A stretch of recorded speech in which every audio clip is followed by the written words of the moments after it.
Wrestling 97 here with another video.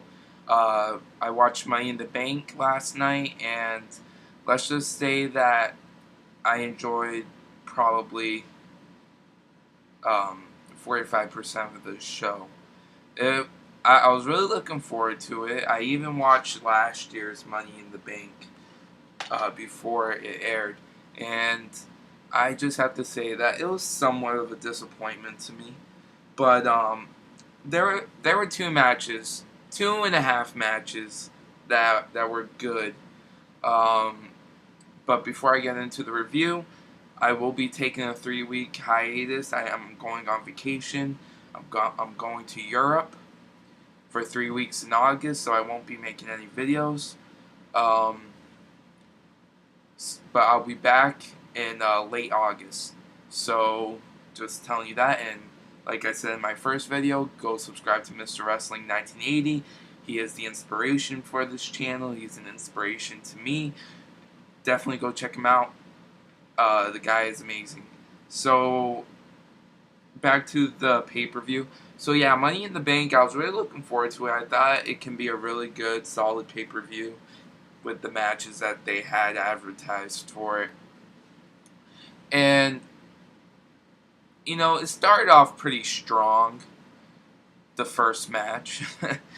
And as we got into the World Heavyweight title match, things slowed down, got really boring. I did not enjoy the World Heavyweight title match.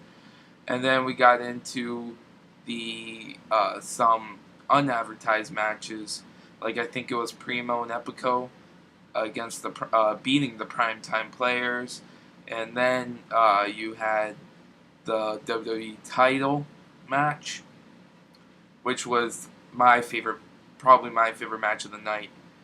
And then you had, I think, the Divas match, and then the Ryback match, and then you had the the WWE title, Money in the Bank. And before you had all that, obviously the pre-show. But I'm just going to go from the pre-show in the order of the matches, and the order of the matches was very, very stupid. I mean, putting Ryback and the Divas after your WWE title match was very, very unwise. But what you gonna do, huh? So I'm just gonna get on with this. So Money in the Bank is about to start, but before that, WWE Tag Team Championships are on the line. R-Truth and Kofi Kingston go against Hunico and Camacho. And I have to say that this was a pretty strong pre-show. You had some great work going in from Kofi Kingston, hitting the boom drop, which was, he had Hunico inside this weird position. But he turned around, did the drop.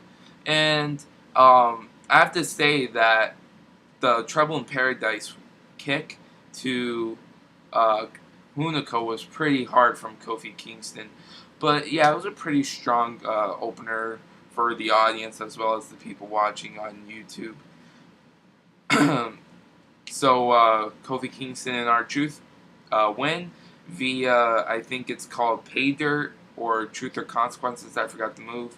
It's that move that Shelton Benjamin used to do. Truth pins Camacho. And then the pyro goes off and Money in the Bank is underway. And now my pick for this match, in the first match, is a SmackDown World Heavyweight title Money in the Bank ladder match. My pick in my predictions video was Dolph Ziggler was going to win. And people said that either Damien Sandow was going to win and possibly even Cody Rhodes. And Cody Rhodes was my second pick behind Dolph Ziggler. You know what? Dolph Ziggler won. And I have to say that this match was really good. I really enjoyed this match. Tensai put in some good stuff, and they really put, like, Tyson Kidd and Tensai had some really good chemistry in this match. And Sin Cara was good. Everyone was good inside this match. I really enjoyed it. Christian was good. Santino Marella, he had like this little comedy little thing where I guess he was afraid of heights, but when he had the Cobra on, the Cobra would make him climb. It was pretty ridiculous. But hey, it's Santino. But Tensai was good. I was really surprised. I didn't know what he'll bring to the table, but I think the people that stole the show was Tyson Kidd, obviously. Tyson Kidd did hit some high flying. But Dolph Ziggler won. I'm really happy for Dolph Ziggler. Uh, I hope that they do some good stuff with him. And hopefully he'll cash it in and be successful. And he might cash in, you never know. Might be at SummerSlam. Might be on a Raw or a SmackDown. Might be at Night of Champions. TLC. You never know. But I'm very excited for Ziggler. So after that, you had the World Heavyweight Championship match. Alberto Del Rio coming in with some black boots, and he was going up against Sheamus. And I have to say that this was probably the most boring match. It was very slow, very very slow. It was just really bad. If they do another match between them two, I hope it will be much better. And the action was good, but Ricardo Rodriguez didn't really interfere. But the face wins. Sheamus wins via Bro Kick. And what was interesting that after this match, Dolph Ziggler was going to cash it in, and Sheamus hit him with a Bro Kick. But he never cashed it in because the bell never rang. Up next, you have Primo and Epico against the Primetime Players. Primo and Epico pick up the win via some type of weird Hurricanrana pin. And I really don't know what to say about these two teams. Primo and Epico, they are the high flyers, Primetime Players. I really don't. They don't appeal to me. They're not. They don't entertain me. I don't like the Primetime Players. So I really didn't care about this match anyway. Next up, you had the no DQ WWE Championship match with AJ as special referee, CM Punk versus Daniel Bryan. This was my favorite match of the night, hands down. It was very brutal. Kendo sticks, chair shots, even a table spot, which I thought the ending was pretty bizarre. I mean, back suplex through a table from the top rope, and that's how CM Punk won. But AJ getting pulled out throughout most of the match, and then coming back in, and she's like stepping on the kendo stick, going in front of the way of the chair. It was a good match. I think putting AJ in the mix added a little taste to it, but it was a really good match. But I give this was the best match of the night, possibly one of the best matches of the year. Don't rip me apart from you saying it. I just really got into this match. Next up, you had Ryback against Curt Hawkins and Tyler Reks. And Ryback was actually getting his ass kicked in this match, but obviously he comes back, picks up the win. And then you had Divas, six Divas tag match. Nothing to say about this. The faces won. Layla, Kaitlyn, Tamina defeated Beth Phoenix, Eve, and Natalya. And then you had the main event, which was the WWE Championship match. I'm going to try and hurry up. I'm running out of time. I'm trying to keep this under 10 minutes.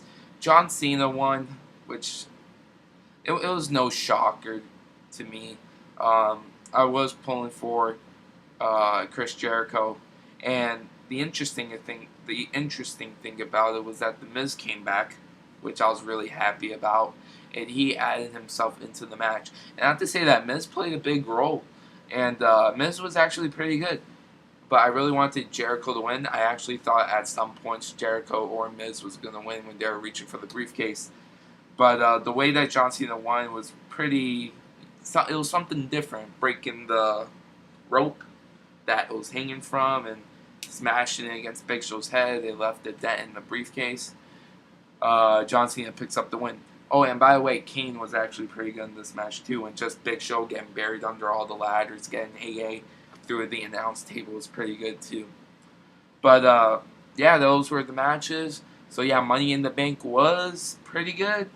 It was a disappointment somewhat, but two matches just really stand out: the SmackDown Money in the Bank and the WWE title match. The whole WWE Money in the Bank Championship ladder match, it was alright. I didn't really like the end result. Go subscribe to Mr. Wrestling 1980, and I'll be back with a Raw preview, possibly, or a Raw review.